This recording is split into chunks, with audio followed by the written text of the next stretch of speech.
오늘은 세계 기도일이고요.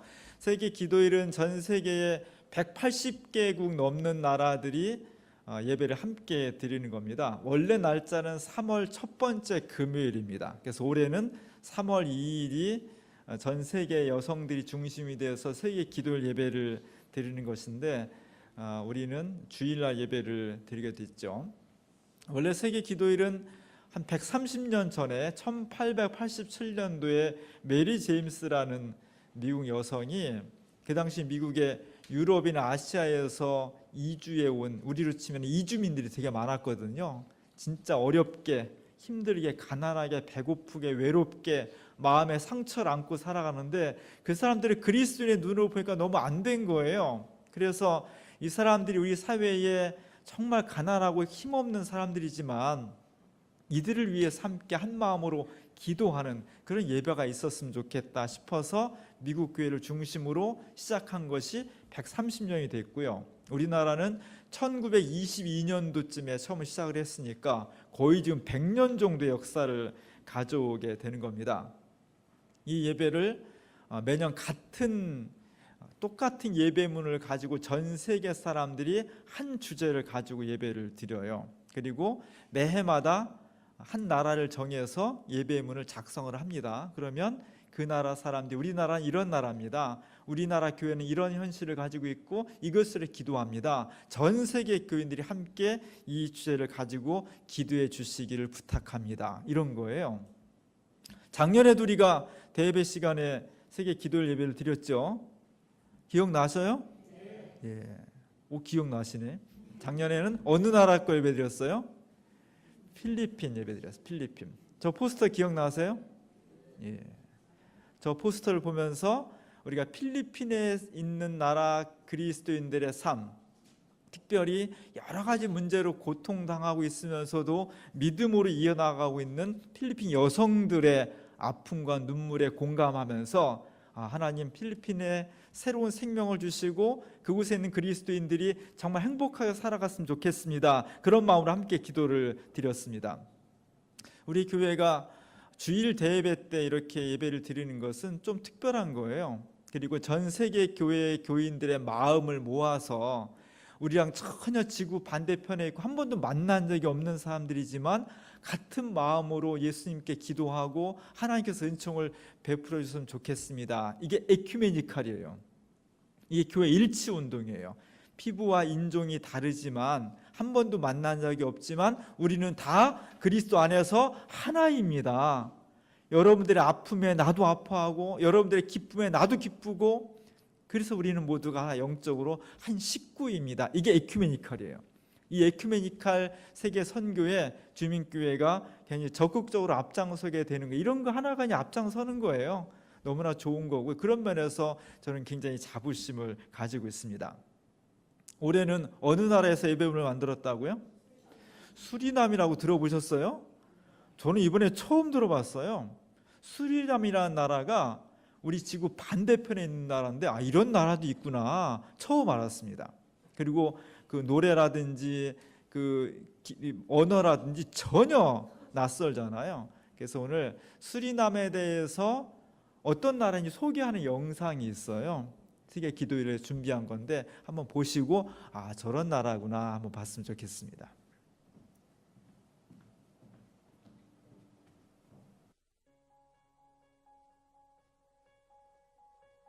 남아메리카 동북부에 위치한 수리남 공화국은 아마존 생태지역 물이 풍부한 땅 기아나에 속한다. 국토의 90%는 원시 열대우림이다. 약 16만 제곱킬로미터이며 한반도의 0.742배이다. 약 53만 명이 살아가는 수리남은 원주민 아프리카계 크리올족과 마룬족, 아시아계 힌두인 자바인, 중국인 등이 함께 사는 다인종 국가이다. 국민의 90%는 해안 지역에 살고 그중 절반 이상이 수도 파라마리보에 거주한다. 나머지 10%는 원주민과 아프리카계 마룬족으로 광대한 산림에서 살아간다. 수리남에는 아름다운 715종의 조류, 커다란 바다 거북들, 수많은 난초와 60여 종의 열대식물들이 있다. 1996년 설립된 센트럴 수리남 자연보호구는 유네스코 세계문화유산 보호지역이다. 황금알을 낳는 신세계를 찾아 알론소 데 오에다가 이끄는 스페인 해상탐험대가 1499년 수리남에 도착했다. 그 이후 프랑스, 영국, 핀란드, 네덜란드의 차례로 식민 지배를 받으며 사탕수수, 커피, 담배, 코코아, 면을 경작하는 대농장 노예 생활을 했다. 1502년부터 30만 명 이상의 아프리카인들이 끌려와 대농장 노예로 일했다. 자유를 찾아 탈출한 노예들은 마른족 마을에 모여 살며 식민정부에 대항했다. 비인간적인 노예제는 1863년에 가서야 종결되었다. 1975년 네덜란드로부터 독립했지만 1980년 군부 쿠데타가 일어나 7년간 힘든 시기를 보냈다.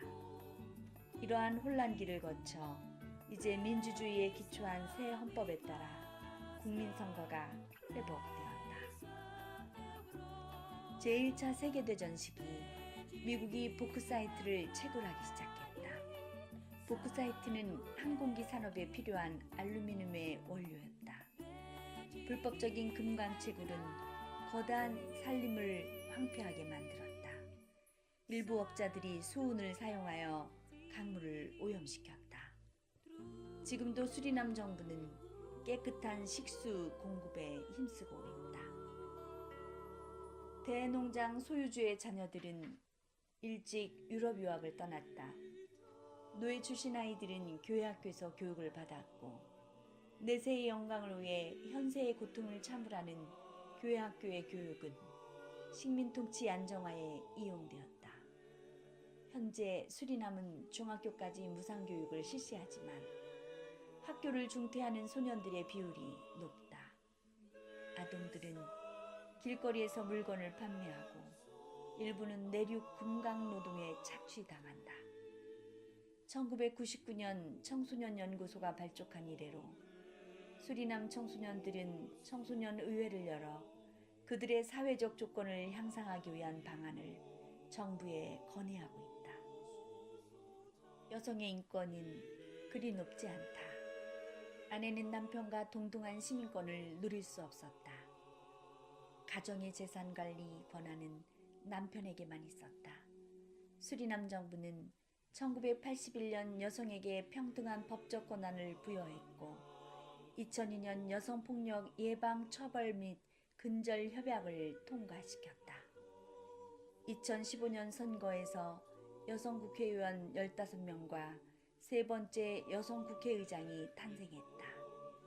그러나 여전히 여성들은 주택 소유와 같은 기본적 권리를 누리지 못하고 있다. 다인종 다문화 국가 수리남은 매우 다채로운 미술, 문화, 음악, 의상, 춤, 요리 등이 발전했다. 대표 음식을 손꼽기 어렵지만 쌀밥만큼은 모두의 주식이다. 부활절은 온 국민이 축제 의상을 입고 노래하고 춤추며 4일간 시가행진을 한다. 7월 1일 해방일은 흑인 노예제 폐지를 기념한다.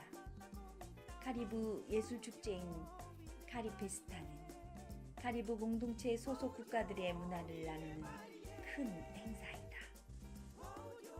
수리남 세계기도일위원회는 초교파적 협력의 목적으로 1942년 그리스도교 교회위원회가 발족되었지만 세계기도일은 1953년에 시작되었다.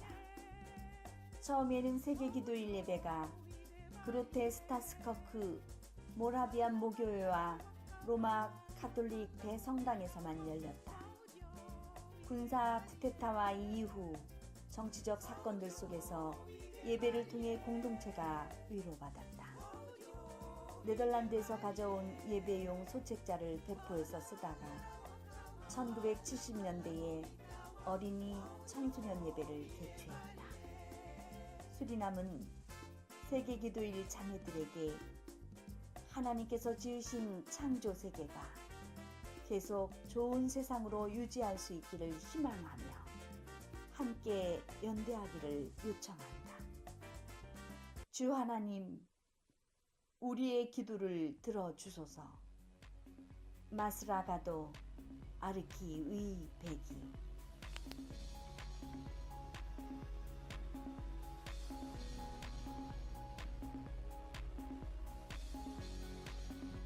했던 수리남이라는 나라에 대해서 잘 이렇게 배우는 계기가 됐습니다.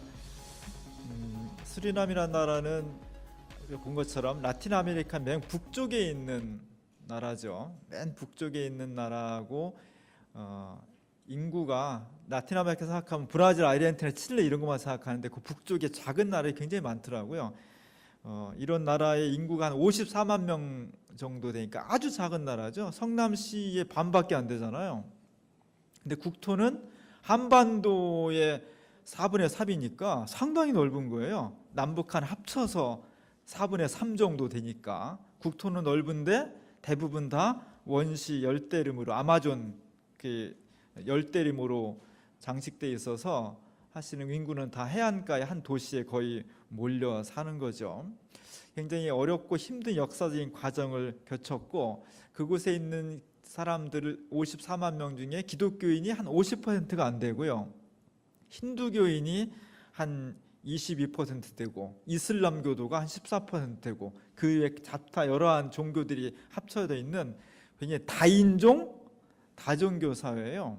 이 나라는 보신 것처럼 굉장히 아름다운 자연을 가지고 있습니다. 지구의 허파라고 불릴 정도로 저런 폭포도 있고요. 아주 기괴한 여러 가지 그 모양들이 있어서 한번 가보고 싶죠.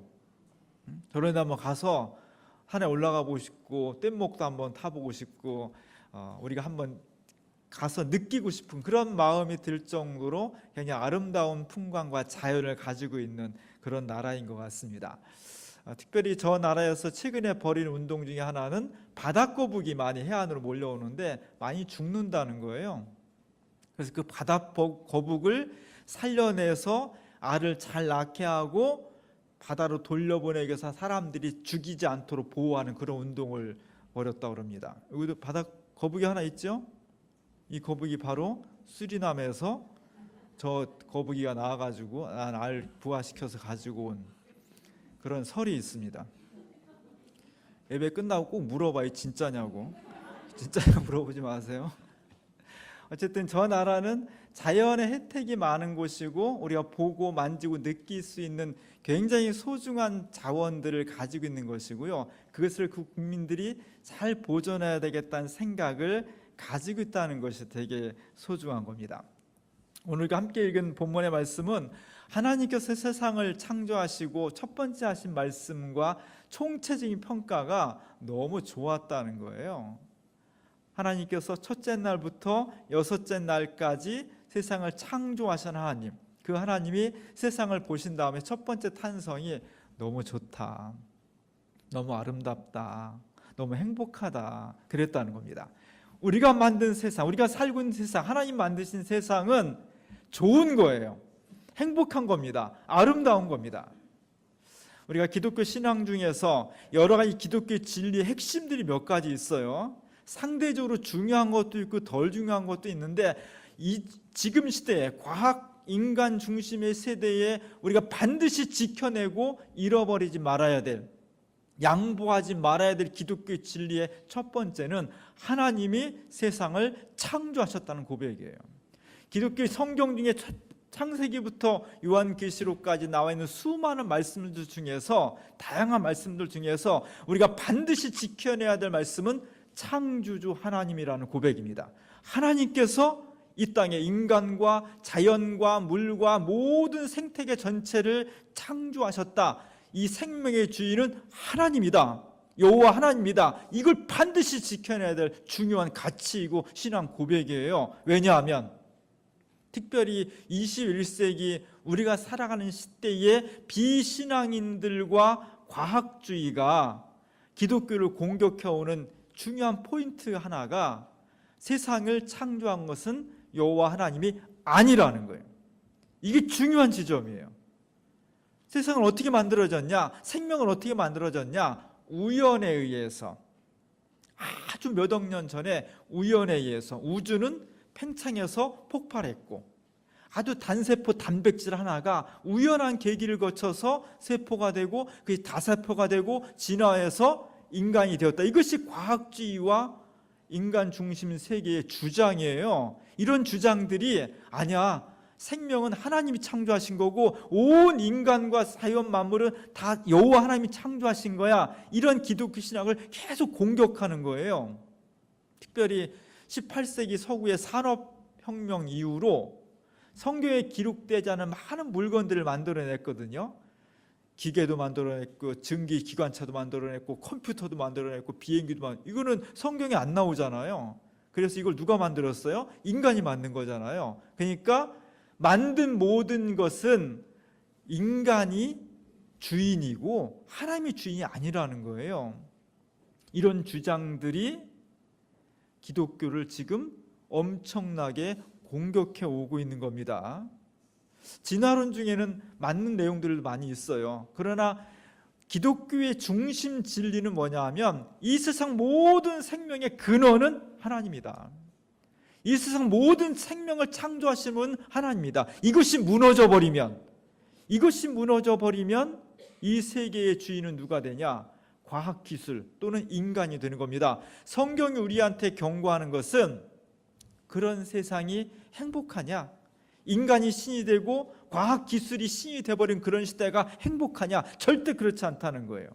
거기는 죽음이 있고 눈물이 있고 슬픔이 있고 죄가 있을 수밖에 없다. 그러니 세상이 어떻게 변하든 모든 세상은 하나님께서 창조하시고 생명의 주인이시라는 것을 고백하며 살아갈 때 인간은 진정한 행복과 구원에 이를 수 있다는 겁니다.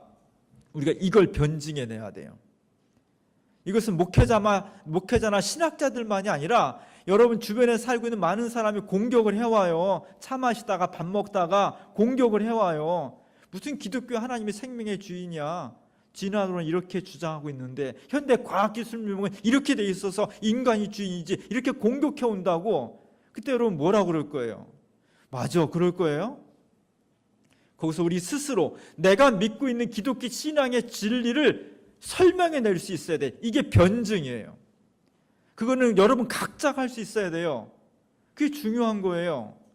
오늘 하나님께서 우리에게 이 세상 모든 것들은 하나님의 뜻에 의해서 그 섭리와 능력에 의해서 창조되었고 이 생명 전체가 다 하나님의 것입니다. 이 신앙을 절대로 포기하거나 양보하지 말아야 된다는 겁니다. 그래서 기독교 신앙은요, 첫 번째 하나님이 창조하셨고 마지막 이 세상을 심판하시고 새롭게 건설할 새 예루살렘도 내용은 어떤 거냐면 결국 처음에 창조하신 하나님이 창조하시고 야 너무 좋다, 행복하다, 너무 멋있어, 이 세상을 회복하는 거예요. 그래서 기독교는 창조와 심판의 모습이 같은 겁니다. 새 예루살렘의 모습이 바로 아담과 하와를 창조한 첫 번째 피조 세계와 같은 모양을 하고 있어요. 오늘 우리가 함께 예배드리는 세계 기도일 수리남 교회가 그 모습을 포스터에 담았습니다. 우리가 함께 주보에 나와 있는 그 모습이 여기 남아 있어요. 여러분 영상 보신 것처럼 수리남이란 나라는 첫 번째로 천연 자연이 너무너무 아름다운 나라예요. 산이 많고 강물이 깨끗하고 나무가 있고 꽃이 많고 컬러풀하잖아요. 이제 노랑, 빨강, 초록 뭐 이렇게 컬러풀하잖아요. 굉장히 생동감이 있습니다. 그리고 거기에 화려한 꽃들이 많고요. 새도 많고. 이 나라는 꽃, 새, 특별히 저 위에 과일, 채소, 파인애플 막 있고 또 뭐가 있어요? 조그만 동물이 있죠. 청개구리가. 저쪽 지역에서는 여기서만 나는, 우리나라 많은데 그런 건가 봐요. 그런 것들을 다 표현하면서 하나님 만드신 이 세계, 수리남 자연 세계가 너무너무 아름답고 감사하고 풍성한 것입니다. 그런 고백을 하는 거예요. 그런 세계를 지금 두 손으로 이렇게 떠받치고 있죠. 두 손으로 떠받친다는 것은 존중한다는 거예요. 우리가 살고 있는 사회와 자연이 너무 아름다우니까 이 사회를 짓밟거나 무시하지 않고 이렇게 존중해서 떠받들어서 잘 보존하자는 거예요. 그리고 그 옆에 몇 명이 있습니까? 지금 7명의 사람이 있습니다. 오른편에는 4명이에요. 4명이 다 여성인데 여성들이 다 기성세대죠. 연세 많으신 분들 또는 아줌마 이렇게 기성세대죠. 그 기성세대가 원래부터 있는 이 자연의 아름다운 자원들을 파괴하거나 없애지 않고 잘 보존해서 이쪽 3명한테 잘 전승해 시켜줘야 한다는 거죠. 이쪽 3명은 어떤 사람들이 주로? 어린이들이잖아요. 그런 책임이 우리에게 있다. 그것이 수리남에 살고 있는 기독교인들의 신앙 고백이고 이것이 가장 중요하다. 이것을 지금 전 세계 사람들한테 표현하고 있는 겁니다. 이게 되게 중요합니다. 수리남만의 문제가 아니라 지금 온 세계 기독교인들, 온 세계 사람들의 첫 번째 과제가 이것이 되는 거예요. 우리가 살고 있는 세계를 파괴하지 않고 어떻게 잘 보존할 수 있는지, 파괴하려는 것은 무엇인지, 그럼 어떻게 막아낼 수 있는지, 이걸 어떻게 잘 보존해서 우리의 사랑하는 다음 세대에게 잘 물려줄 수 있는지, 이것이 우리의 신앙의 책임이다. 이것을 우리가 잘 받아들여야 되겠습니다. 사실 오늘은 3월 11일 만 7년 전에 우리 옆에 나라 일본에서 동북부 지역에 거대한 쓰나미가 몰려닥쳤습니다. 수많은 사람이 죽었고요. 그리고 특별히 더 위험한 것은 그 쓰나미가 몰아닥쳤던 옆에 후쿠시마라는 도시에 원자력 발전소가 있었는데 이 쓰나미 때문에 원자력 발전소가 파괴돼 버렸죠. 일본 정부는 쉬쉬하고 있지만 거기서 쏟아져 나온 방사능 물질이 바다를 통해서 태평양으로 흘러가서 그게 얼마나 위험한지 미국 본토까지, 태평양을 건너서 미국 본토까지 영향을 끼쳤다는 겁니다. 정말 다행인 것은 우리나라는 그 해류의 방향에 반대 방향이 있어서 좀 덜하다는 거죠. 그러니까 안심해도 될까요? 바닷물이 돌고 돌아서 오는데 저 방사능 물질이 우리나라에도 침범에 들어온다는 거죠. 그리고 후쿠시마 주변에서 잡은 물고기는 다 오염됐을 거니까 방사능이 얼마나 무서운지 아세요? 눈에 보이지도 않고요, 냄새도 없고요, 빛깔도 없고 소리도 안 나요. 그러나 거기에 노출된 사람은 유전자가 변형돼 파괴돼서 무섭게 죽어가는 거예요. 그래서 우리나라에서 일본의 그 해역에서 잡아오는 그 생선들을 수입을 금지했죠. 몇 년 동안. 그때 일본이 WTO에 제소해가지고 WTO가 일본 말이 맞다고 판정을 내렸어요. 그 많은 이유는 우리나라 정부가 적극적으로 노력을 하지 않았다는 것이 지금 정부 말고 그 전 정부가 그 이유가 되는 거죠. 그래서 지금 상황으로는 일본에서 지금 방사능 오염된 물고기를 우리가 앞으로 큰 변화가 없으면 그대로 수입해서 먹어야 돼요. 물고기가 말을 할 수 있으면 말 시켜봐가지고 일본말 하면은 안 먹으면 되는데 그러지 않잖아요. 이게 일본산인지 어디서 아무도 모르잖아요. 그걸 먹다 보면 한 마리 먹었다고 금방 죽지는 않죠. 그러나 그것이 쌓이면, 특별히 연세 많으신 분들은 죄송하지만 그냥 드셔도 큰 문제 없어요. 드셔도 돼. 어쩌다 동태탕 먹는다고 뭐 죽거나 그러지 않습니다. 그러나 1살, 2살 어린아이일수록 그것이 체내에 쌓이면서 유전자 변형을 일으키면 어떻게 될지 모른다는 거예요. 우리가 이런 위험한 시기에 살고 있고요. 지금 후쿠시마 사람들은 아직도 고향에 돌아가지 못합니다. 멀쩡해요. 돌아가지 못해. 왜냐하면 방사능 수치를 재보면 허용 기준치보다 수백 배, 수천 배가 지금도 나오기 때문에 겉은 멀쩡하지만 사람은 살 수 없는 그런 지역이고요. 인류의 미래를 예견하는 수많은 소설, 영화, 만화, 그 대부분의 그 미래 예측, 인류의 미래를 예측하는 보고서들, 또 예술 이런 걸 보면 많은 부분이 인류는 핵 발전소나 핵무기 때문에 절멸하게 될 거다. 그것이 일반적인 예측이에요. 오늘 우리는 그런 시대를 살고 있는 겁니다. 다시 후쿠시마 7주기를 맞이해서 다시 한번 핵발전소에 핵무기의 위험성에 대해서 다시 한번 우리가 각성하면서 우리 후손들에게 수리남 여성들과 기독교인들이 외치는 것처럼 다시 이 땅에 그런 재앙이 일어나지 않도록 근원부터 해결해가는 그런 지혜와 결단이 필요한 겁니다. 오늘 제가 수리남 교회의 예배를 준비하면서 참 감동적인 것 중에 하나는, 여러분이 영상을 통해 본 것처럼 빨리 지나갔으니까 못 볼 수도 있겠지만, 수리남 사람들의 그 역사를 보면 한마디로 고난과 슬픔이에요. 너무나 힘들고 고통스럽습니다. 그럼에도 불구하고 이 사람들의 노래 같은 거 보면요, 미술이나 노래, 미술 이것도 보면은 그림 포스터 보면 어둡지 않잖아요. 노랑 빨간 막 그 화려하잖아요. 아까 노래 막 배경음악 노래가 어떻게 우리나라 한풀이 아리랑처럼 막 그냥 그러지 않잖아요. 되게 밝아요. 댄스풍이에요. 그래서 저 나라 사람들은 정말 행복하게 오랫동안, 오래전부터 지금도 잘 살고 있나 보다. 노래만 들으면 그래, 그림만 보면은 행복한 것 같아.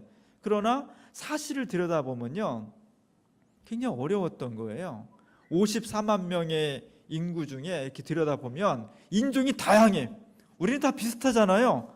5천년 역사도 비슷하잖아요. 근데 그 사람들은 54만 명밖에 안 되는데 인종, 피부색, 종교 너무너무 다양해요. 왜 그러겠어요? 그 사람들의 역사를 보면 1499년도부터 유럽 사람들이 여기를 콜럼버스 이후에 새롭게 발견하면서 여기를 쳐들어와서 식민지했다는 거예요. 처음엔 스페인이, 그러다가 프랑스, 영국, 질랜드, 네덜란드, 마침내 네덜란드가 1600년대부터 몇 년도에 독립이 됐냐면 1975년도에 독립이 됐어요. 400년 이상 동안을 이 사람들은 외국에 의해서 침략을 받은 거예요. 그러다 보니까 처음에는 아마존 강에 원주민들만 살았는데, 원주민들이 살죠. 그 다음에 유럽에서 프랑스인, 네덜란드, 영국 사람 각각 사람들이 들어와서 살잖아요. 그 후손들도 소수가 있고, 그 사람들이 그냥 살았겠냐고. 원주민하고 또 결혼을 해서 자식이 나아지게 되고, 또 얼마 안 있다가는 아프리카 흑인들을 또 노예로 잡아오다가 북미에 팔아먹게 잡아와서 여기서 또 정착하는 사람도 있고, 그러니까 아프리카 사람도 있는 거예요. 그 다음에 또 이주 노동자들이 나중에 생겨서 인도 사람들, 중동 사람들, 중국 사람들, 그래서 54만 명밖에 안 되는 인구가 다양하게 지금 피부색과 인종이 섞여서 살고 있는 겁니다. 그런 걸 보면 딱 하나만 보더라도 이 사람들이 얼마나 고단한 역사와 인생을 살았는지를 알고 있는 거예요. 더구나 75년도에 간신히 독립을 했는데 그 뒤에 민주주의가 온 것이 아니라 군부 독재가, 우리나라처럼 군부 독재가 있었고, 그걸 지금 간신히 헤쳐나가면서 민주화와 평등과 인권을 위해서 살아가고 있는 겁니다. 우리도 일제 36년 동안 일본한테 지배받은 것 때문에 지금도 상처를 갖고 있는데, 그걸 벗어나려면 2배, 3배의 기간이 필요하거든요. 여기는 지금 400년 이상 동안을 남의 지배받는 거예요. 지금도 이 사람들 공용어가 네덜란드어입니다. 영혼과 문화와 역사가 자신의 것을 지키지 못하고 아픈 가운데 살아있는 겁니다. 그럼에도 불구하고 우리는 왜 이렇게 살지? 우리를 이렇게 만든 건 누구지? 막 증오와 원망과 탄식 속에 살아가는 것이 아니라 이 사람들은 그것을 다 수용해서 긍정하는 삶을 살고 있다는 것이 저한테 감동이었어요. 저렇게 다채로운데, 저렇게 다양한 사람들이 살아가면서 너는 어디서 왔어? 우리는 여기 우리 땅이야. 너는 왜 여기서 살아? 이렇게 싸우고 배척하고 하는 것이 아니라, 그래, 유럽 사람도 있고 아프리카 사람도 있고 원주민도 있고 중국 사람도 있고 별의별 사람들이 다 있지만 우린 다 하나야. 우리 다 같이 살아. 이 현실을, 아픈 역사이지만 그것에 대해서 슬퍼하고 원망하는 것이 아니라 그것을 다 수용해서 긍정하는 삶을 살고 있다는 것이 너무 감동적인 거예요.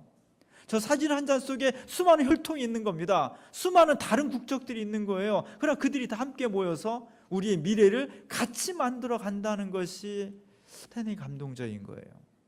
현실에 대한 현실을 번역해야 되는 것이, 번역을 위해서 가장 중요한 것은 긍정이에요.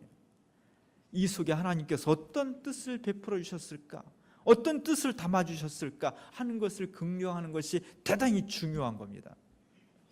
우리는 지난 한 주간 동안 한반도 역사가 막 정말 널뛰기처럼 바뀌는 것을 보았습니다. 그 전까지 막 내가 당장 여기서 핵폭탄 날리면 니네 다 죽어, 그러니까 트럼프는 나는 더 큰 버튼이 있어, 뭐 이런 걸로 그냥 막 이게 대통령끼리 대화가 그러니까 의심할 정도로 김정은과 트럼프가 막 그런 말을 하다가 평창 올림픽을 계기로 해가지고 남북 단일팀 만들고 대화가 만들어지더니 끝나자마자 대통령 특사가 북한을 방문하게 됐고, 거기서 기대 이상의 환대를 받았고, 그리고 정말 깜짝 놀랍게 4월달 안으로 남북한 정상이 만나서 판문점 만나기로 했고, 거기서 더 나아가서 5월달에는 북한의 김정은과 미국의 트럼프가 만나겠다는 거예요.